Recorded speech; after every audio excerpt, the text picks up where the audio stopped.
حضرت شاہ جہان بادشاہ نے جب اپنا تخت بنوایا، کروڑوں روپیہ اس کے اوپر خرچہ کیا، ہر قسم کی اس کے اندر خوبصورتی، ہر قسم کے نقش و نگار اس کے اندر کیے گئے، اس کو جناب والا خوب بنایا گیا، خوب اس کو سنوارا گیا، کروڑوں روپے کا خرچہ کیا، اپنا تخت بنوایا۔ حضرت شاہ جہان بادشاہ نے بڑے بڑے کاریگروں نے اپنی کاریگری کا اظہار کیا، بڑے بڑے جناب والا ماہرین فن نے اپنے اپنے فنون کا وہاں پر اپنے فنون کا وہاں پر ثبوت پیش کیا۔ اور حضرت شاہ جہان بادشاہ کو جب دعوت دی گئی، حضور والا آپ کی چاہت کے مطابق اور آپ کی پسند کے مطابق آپ کا تخت شاہی تیار ہو گیا، آ جاؤ ذرا اس کے اوپر قدم رنجا فرماؤ۔ حضرت شاہ جہان بادشاہ آپ نے کیا کیا کہ اس تخت کے اوپر جب چڑھ گئے اور تخت کے اوپر جا کر بیٹھ کر آپ نے پانی منگوایا، پانی کے ساتھ آپ نے وضو کرنا شروع کر دیا تاکہ اللہ رب العالمین کی نماز کو ادا کیا جائے۔ اور ادھر سے کاریگروں نے کیا دیکھا کہ سیڑھیوں کے راستے پانی نیچے آتا ہوا نظر آیا، وہ حیران ہو گئے، وہ کاریگر پریشان ہو گئے، ہم نے اس قدر محنت اور مشقت کے ساتھ اتنا عالی شان تخت شاہی تیار کیا، بادشاہ وقت نے یہ کیا کام کر دکھایا، ہماری تو محنت کے اوپر پانی پڑ گیا۔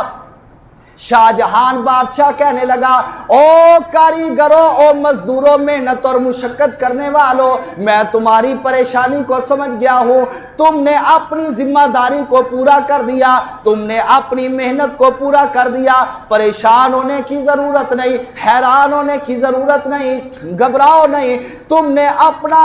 اپنی ذمہ داری تم نے پوری دیانتداری کے ساتھ پوری کر دکھائی۔ بات اصل یہ ہے کہ مجھ کو خیال آیا جب رب تعالیٰ نے نمرود کو تخت عطا کیا، اس کے ذہن کے اوپر بھوت سوار ہو گیا، اس نے خدائی کا دعویٰ کر دیا، اور اسی طرح جب فرعون کو رب تعالیٰ نے تخت عطا فرمایا،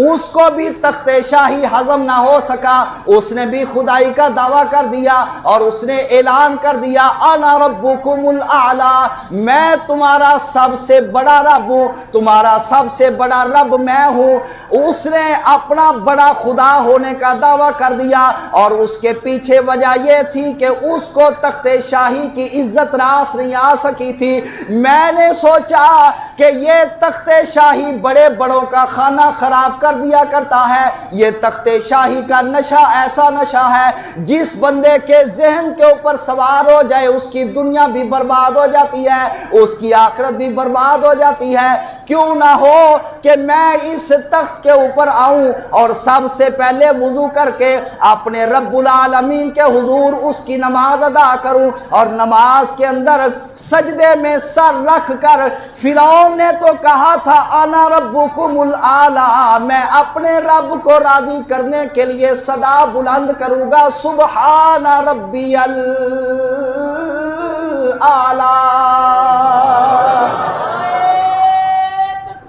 اللہ اکبر۔